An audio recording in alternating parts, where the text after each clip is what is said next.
এরপরের যে প্রশ্ন সেটি হলো যে গীবত কি, গীবতকারী আমরা সমাজে প্রচলিত কদমে কদমে আমরা যে গীবত করে থাকি, এই ব্যাপারে রব্বুল আলামিনের কি নির্দেশনা রয়েছেন এবং এ থেকে বাঁচার উপায় কি? ধন্যবাদ। গীবত একটা মহামারী এবং এটা কবিরা গুনাহ এবং এটা ব্যাপকভাবে প্রসারিত।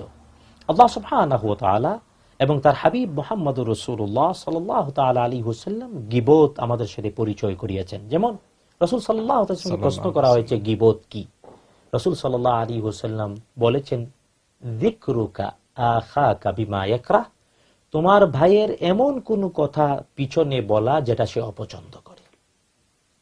সাহাবায়ে প্রশ্ন করেছেন, ইয়া রাসূলুল্লাহ সাল্লাল্লাহু আলাইহি ওয়াসাল্লাম, যদি তার মধ্যে জিনিসটা থাকে? রাসূল বললেন, যদি থেকেই থাকে তাহলে তুমি গীবত করলে, আর যে বিষয় তার পিছনে চর্চা করলে যদি তার মধ্যে না থাকে তাহলে তুমি তাকে বাহাত্তা অপবাদ দিলে।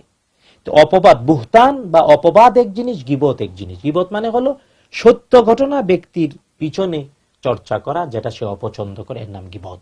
এবং গীবতটা এত বড় পাপ যে আল্লাহ তাআলা কোরআন আল কারীমে বলেছেন, ওয়ালা ইয়াগতাব বা'দুকুম বা'দা, ও আমার বান্দারা একজন আরেকজনের গীবত করো না। কারণ কি? আইয়ুহিব্বু আহাদুকুম আইয়াকুলা লাহমা আখিহি মাইতান ফাকারিহতুমুহু, তুমি কি চাও তোমার ভাই মৃত আর ওই মৃত ভাইয়ের গোশত তুমি কেটে কেটে খাবে? আল্লাহু আকবার। আল্লাহ তাআলা মৃত ভাইয়ের গোশত খাওয়ার সাথে তুলনা দিয়েছেন গীবত করাকে, গীবতকারীকে। হ্যাঁ, এখানে এক্সেপশন কিছু বিষয় রয়েছে। আল্লাহ সুবহানাহু ওয়া তাআলা নিজে কোরআন আল কারীমে এক্সেপশনের দরওয়াজা খুলেছেন। অর্থাৎ ব্যক্তির কাছে রয়েছে এমন কোন জিনিস তার পিছনে চর্চা করা, জেনারেলিটি হলো গীবত, কিন্তু কোন কোন সময়ে আল্লাহ তাআলা গীবতটাকে পাপ না হয়ে আল্লাহ তাআলা অনুমোদন করেছেন। আল্লাহ তাআলার ভাষায় কোরআন আল কারীমে আল্লাহ তাআলা বলেছেন, লা ইউহিব্বুল্লাহুল জাহরা বিসসুই মিনাল কাউলি ইল্লা মান যুলিমা, আল্লাহ তাআলা পছন্দ করেন না কারো বক্তব্য ব্যক্তির পিছনে গীবতের মতো, কিন্তু ওই ব্যক্তির কথা যদি হয় যে মজলুম তার, অর্থাৎ মজলুম ব্যক্তি পিছনে বলতে পারে। আল্লাহ এক্সেপশনের দরওয়াজা খুললেন। আল্লাহ তাআলার খোলা এই দরওয়াজা দিয়ে ফুকাহায়ে কেরাম রাসূল সাল্লাল্লাহু আলাইহি ওয়াসাল্লামের হাদিসকে চর্চা করে বলেছেন 6টা ব্যাপারে যদি কেউ কারো পিছনে কথা বলে গীবত হয় না। এটা ভালো করে জেনে নেওয়া উচিত। 6টা বিষয়। 1 নাম্বার হলো জালেম শাসক, যার হাতে ক্ষমতার দণ্ড রয়েছে, যে ক্ষমতার দণ্ডকে অন্যায়ভাবে স্টিম রুলারের মতো ব্যবহার করছে, সামনে বলা মুশকিল, তার পিছনে বলা যাবে, গীবত হবে না।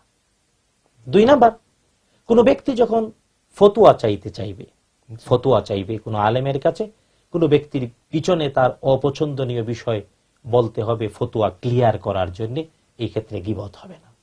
2 নাম্বার। 3 নাম্বার হলো বিচার ফায়সালা করার জন্য, কোর্টে বিচার ফায়সালা করতে গেল, তখন সবগুলো বিষয় ভালো মন্দ, পছন্দনীয় অপছন্দনীয় সব বলতে হবে, নাহলে বিচারক বুঝবেন না সঠিক রায় দেওয়ার জন্য। তাই বিচারকের সামনে অপছন্দনীয় বিষয় বলাটাও গীবত নয়। 4 নাম্বার হলো ধর্মের নামে যদি কেউ উল্টা পাল্টা বলে, ধর্মের নামে, অর্থাৎ ইসলামে যেটা অ্যালাউড এটাকে বলছে অ্যালাউড নয়, অথবা বিদআত করছে, বলতেছে আমার হাত ধরো, আমার পাগড়ি ধরো, জান্নাত দিয়ে দেব, এমন কথা বলছে। বলছে এই তরিকা ধরো, তাহলে জান্নাত রাস্তা ক্লিয়ার, কোন কিছু লাগবো না। এই ধরনের ইসলামকে অপব্যাখ্যা করছে যারা, তাদের বিরুদ্ধে যদি কোনো কথা বলা হয় তাহলে গীবত হয় না। 5 নম্বর হলো গীবত হবে না যে অব্যাহতভাবে কবিরা গুনাহ করে যাচ্ছে, ওই ব্যক্তি কবিরা গুনাহ থেকে নিজেকে বন্ধ ঘোষণা দিয়ে কবিরা গুনাহ করছে, তার বিরুদ্ধে যদি পিছনে কিছু বলা হয় কবিরা গুনাহ হবে না। অনেক ফুকাহায়ে কেরাম এর সাথে এটাও যুক্ত করেছেন, এমনকি ফতোয়ার সাথে এটাও যুক্ত করেছেন, যদি কোনো ছেলে মেয়ের বিয়ের জন্য পাত্রপাত্রীর খোঁজ নিতে গেল, মেয়েটা কেমন, তো যে জানে ওই মেয়ের কিছু ভালো গুণ অথবা মন্দ গুণ, তার দায়িত্ব বলে দেয়া, এটাও ফতোয়ার অন্তর্ভুক্ত হয়ে পড়ে। তো এটা হলো 5। 6ষ্ঠ হলো কিছু কিছু পরিচয় আছে কোনো ব্যক্তির জীবনের সাথেই লেপ্টে থাকে, যেমন কারো হয়তো পা নাই, ল্যাংড়া, কেউ হয়তো অন্ধ, চোখ নাই, পিছনে ল্যাংড়া বললে সে মনে কষ্ট পাবে, অথবা মানে অন্ধ বললে মনে কষ্ট পাবে, কিন্তু কেউ যদি এটা বলে এটা গীবত হবে না, পাপ হবে না। তো এই 6টা বিষয়ে সত্য পিছনে বললে পাপ হয় না, এর বাহিরে অন্য যে কোনো কথা যদি কেউ বলে পাপ, কবিরা গুনাহ। আল্লাহ আমাদেরকে বাঁচার তৌফিক।